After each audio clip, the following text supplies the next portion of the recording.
Hello, my name is Veronica and I'm an ESL teacher.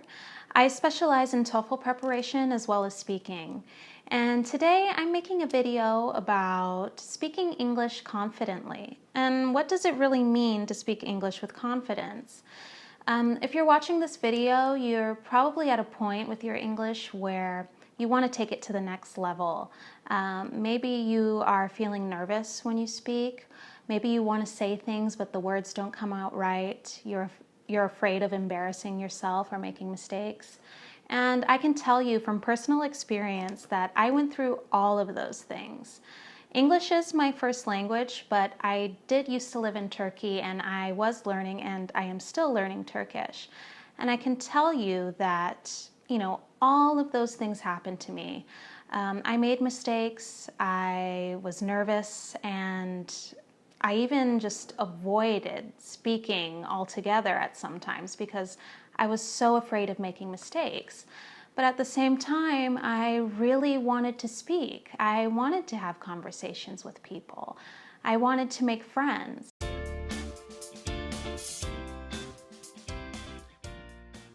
I had to ask myself, what is it that I can do to take my Turkish speaking to the next level? What is it that I'm doing that's holding me back? And what I realized is I was so shy and so nervous about making a mistake when talking to other people that I kind of ended up just avoiding speaking altogether. And it got myself in this situation where I could understand a lot of what I was hearing in conversations, but I couldn't really speak the way that I wanted to. Even though I had a really vast vocabulary, I wasn't using it. And speaking is kind of like playing an instrument. If you don't practice, you're not going to get very far. You're not going to be able to play a beautiful song. So that's kind of the same thing that you have to do with speaking, is you have to actually speak. I realized that being nervous and shy are all kind of a natural feeling that a lot of people go through. And speaking confidently has nothing to do with speaking perfectly. It has nothing to do with pronunciation. Actually, making mistakes is just a natural kind of process of language learning. So I then realized that speaking confidently is just speaking. I was in a really bad situation, like I was saying, with my Turkish for a while. I actually felt like I was a completely different person than the person I am when I speak my native language, which is English. I kind of felt more like a child because I was unsure of myself. My voice wasn't as strong as it is when I speak English, which is all, understandable because I was more comfortable speaking my native language.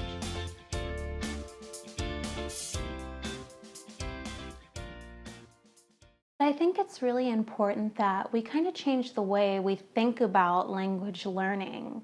If you're really serious about becoming fluent in English, it's actually really fun. It's not just about sitting at home with your book and going over grammar and saying the same sentences over and over.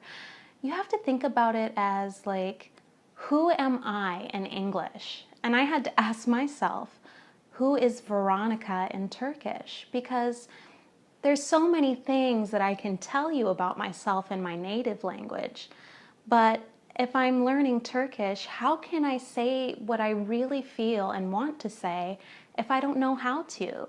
It's not just about repeating the same basic responses that we learn in school or from the books.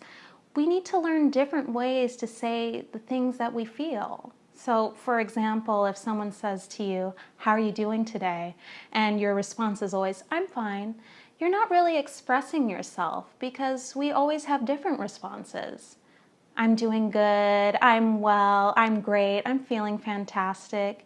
It's really important to invent who you are in English. And that's the really exciting part about learning a language, is you're kind of creating you. You can decide what words you want to use, what kind of vocabulary you're comfortable using. It's not just about basic responses and, academic English or business English. You'll find yourself, no matter what reason you're learning English for, in casual conversations with people. And I think it should be important to you to be able to have those conversations where someone can get to know you, especially if you want to make native English speakers as friends. It's important for them to be able to get to know you on a personal level.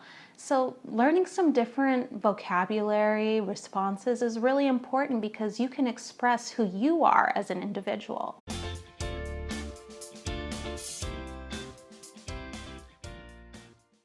You have to decide that no matter what, you're going to take those opportunities to use your English.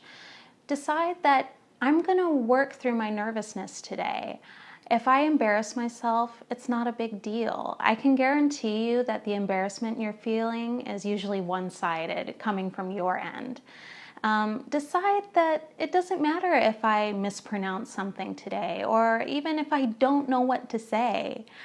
I mean, I have a really funny story. One time my husband and I went to an IKEA, and if you've ever been there, you know that there's ice cream right towards the end when you're about to exit. And so again, I was in Turkey and I was practicing in my head how to say I would like an ice cream.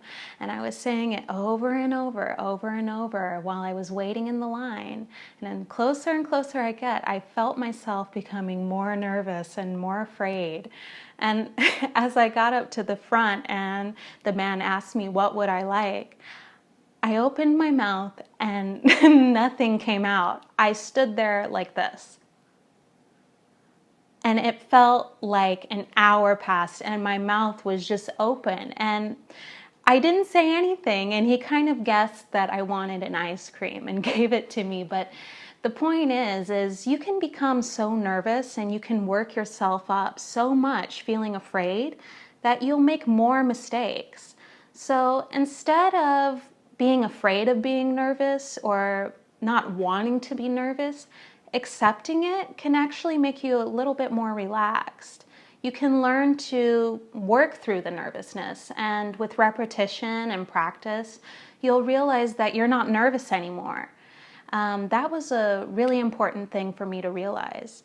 So again, deciding to work through the nervousness, to put yourself out there, to make friends, and be willing to have fun and laugh at yourself. You don't have to be so serious.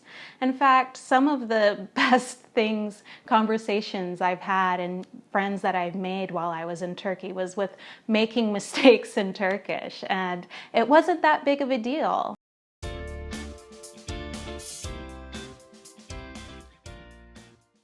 I believe that you learn the most when you're experiencing something. So when you're experiencing English, when you're speaking English, even if you're making mistakes, you're going to remember and learn from those mistakes. And the next time you have a conversation, you might not make that same mistake because you'll remember.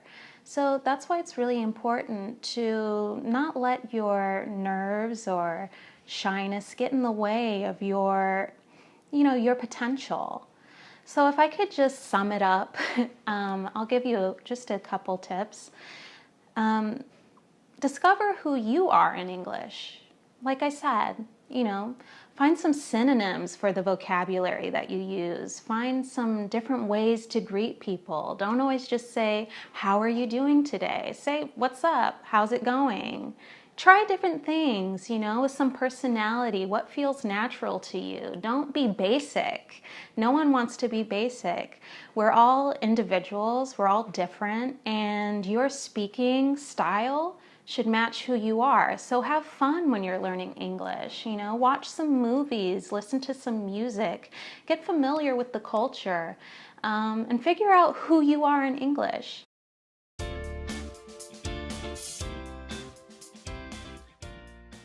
Learning to speak English and perfecting your English is not just about having private lessons or reading from your book and practicing your grammar. Teachers, we're kind of like a vehicle and the student is driving the car. We can help you get there, but you're the one who's leading the way. So think of it that way. You're going to have to push yourself to make your goals come true. So always think about what it is you're trying to achieve and know that you're the one that's going to have to get yourself there. I hope that you enjoyed this video and I hope that you found it helpful. If you did, please subscribe to my channel and hit the like button.